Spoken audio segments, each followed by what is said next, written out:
parade pour débuter cette 70e Vuelta. Insolite premier tour de roue entre Puerto Banús et Marbella. Le contre-la-montre par équipe qui devait servir de mise en route a été neutralisé par le jury des commissaires vendredi. La faute à quelques passages épiques sur le tracé de 7,4 km. Mais si tous les coureurs seront dans le même temps à l'arrivée, les chronos, eux, seront enregistrés et permettront de déterminer le premier maillot rojo.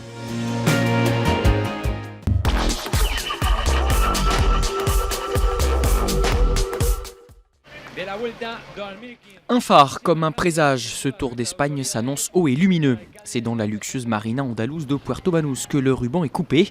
Les fauves sont lâchés. En l'absence du tenant du titre Alberto Contador qui a décidé de ranger le vélo en cette fin de saison, Chris Froome, Nairo Quintana, Alejandro Valverde ou Vincenzo Nibali ont décidé de doubler Tour de France et d'Espagne. Ils devraient en être les principaux protagonistes. Enfin, pas en ce samedi, la première étape ayant mué en défilé. C'est donc assez décontracté que les membres des 22 équipes vont s'élancer, sauf ceux qui envisagent le premier maillot rouge. C'est le cas des Lotto Jumbo, premier temps de référence à près de 54 km/h de moyenne. Mais les Hollandais vont devoir laisser leur siège de leader. Même sans Contador, l'équipe Saxo Tinkoff n'est pas dénuée d'ambition avec Rafał Majka et Peter Sagan, intraitables dans leur domaine respectif. Premier à passer la ligne avec un temps de 1 minute 11 à la clé, le Slovaque a les épaules pour être le premier leader. C'était sans compter sur l'un de ses compatriotes, Peter Velits. Sa particularité, faire partie du collectif champion du monde de la spécialité l'an dernier à Ponferrada. L'équipe BMC, 18e à s'élancer, va aller glaner le temps scratch à Marbella pour une petite seconde.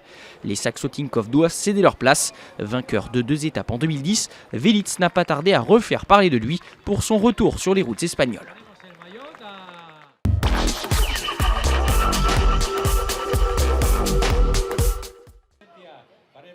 Comme une évidence, la machine BMC a mis en confiance ses leaders Samuel Sanchez et TJ Van Garderen. En parlant des cadors, les Movistar de Nairo Quintana terminent 9e. En revanche, l'écurie Sky, elle, n'a pas trouvé d'intérêt à tout donner pour cette entrée qui ne comptera pas. Froome & Co termine 20e et avant-dernier avec 1 minute 11 secondes de débours. À peine parti et déjà dans le vif du sujet. Ce dimanche, les 198 coureurs vont devoir utiliser le braquet de montagne avec une arrivée au sommet de l'Alto de la Mesa, point d'accès à la magnifique Via Ferrata de Caminito del Rey. 5 km à 6,5% de moyenne qui pourrait servir de premier juge de paix de cette Vuelta, parfaitement lancée à Marbella.